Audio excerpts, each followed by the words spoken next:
Assalamualaikum warahmatullahi wabarakatuh. Saudaraku seiman, sebangsa dan setanah air, apakah yang akan terjadi kepada mereka yang menghina Allah, kitab sucinya, serta para rasulnya? Apakah mereka akan mendapatkan hukuman di dunia ini? Dengan segala kerendahan hati dan kesantunan, mari kita cari tahu jawabannya untuk pertanyaan-pertanyaan ini. Tentunya kita ingat tentang apa yang Firaun katakan dalam keangkuhan dan kesombongannya akan kekayaan serta kekuasaannya. Firaun mengklaim, "Akulah Tuhanmu yang paling tinggi." Lalu dalam surat Yunus, Allah berbicara tentang Firaun, "Maka pada hari ini kami selamatkan jasadmu, agar engkau dapat menjadi pelajaran bagi orang-orang yang datang setelahmu.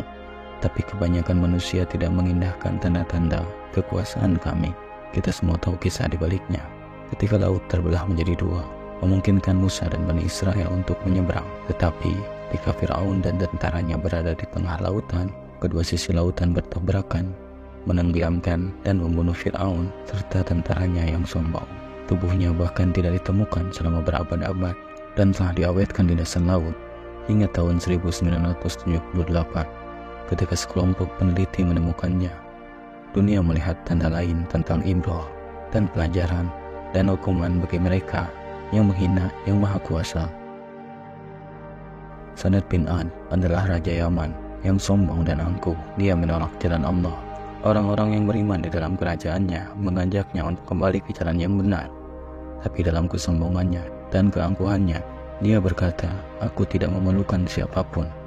Aku memiliki umur yang panjang. Aku memiliki permata di seluruh dunia. Aku akan membangun surga sendiri dan menjadi Tuhan bagi orang-orang ini." Dia menantang Allah untuk membangun surga di bumi dan menjadi Tuhan di bumi. Surat-surat tulis kepada para penguasa di timur dan barat, dan mereka mengumpulkan permata selama 10 tahun. Kemudian kota surga itu dibangun dalam 300 tahun. Sadat hidup selama 900 tahun. Ketika orang-orang memberitahu Sadat bahwa surga buatannya telah siap, dia pergi dengan kuda beserta para pengikutnya dan berangkat menuju surga buatannya.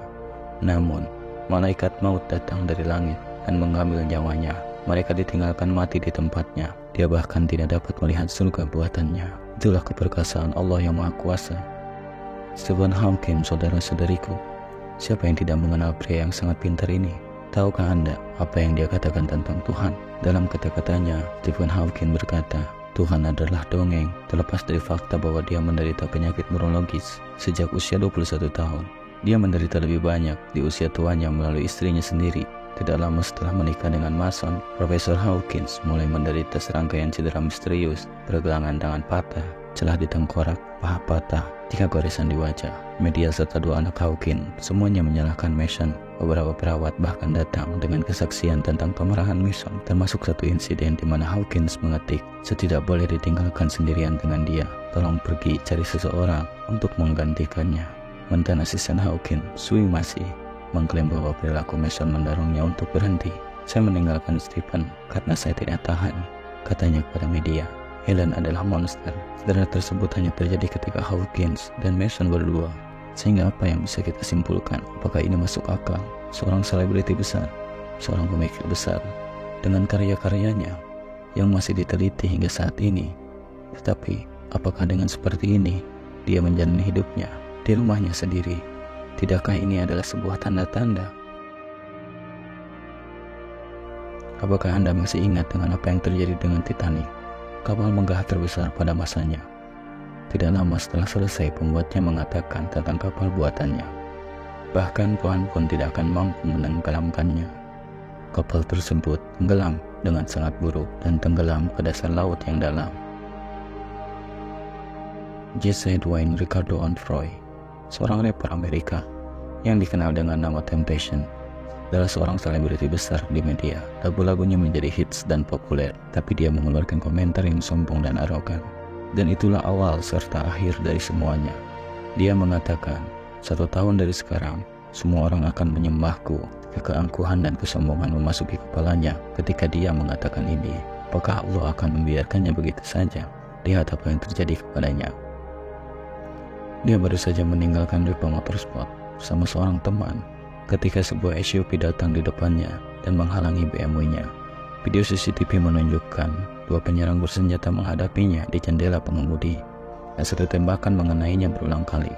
Mereka menembaknya beberapa kali di leher.